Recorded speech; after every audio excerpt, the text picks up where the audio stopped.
teiksim, manā lauksaimniecības biznesā ir permanenta vajadzība pēc viestrādniekiem. Tā skarba realitāte ir, ka mēs viņus ievedam. Bet mēs viņus ievedam caur personāla nomas kantoriem Polijā. Kur to drīkst darīt? Jā? Kur to drīkst darīt, nodokļus atdodam Polijai. Un tiem cilvēkiem pēc tam jāizbrauc. Tad mēs ievedam jaunu porciju, ievedam tur Moldovāņus, Baltkrievus, Ukraiņus, tur no Vidusāzijas nācijām. Bet kāpēc tam nevar pieiet sistemiski? Kāpēc mēs esam tik ļoti sturgalvīgi un joprojām politiķi ne tikai labēji centrēti, bet arī daudzi citi uzskata, ka Latvija ir tikai latviešiem? Manuprāt, tas ir ceļš uz nekurieni.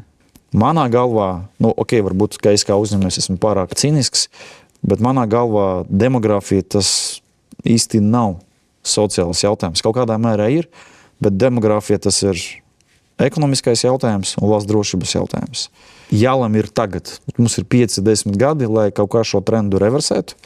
Manā galvā atbilde ir tikai viena – migrācijas politika. Nekādu citu risinājumu nav.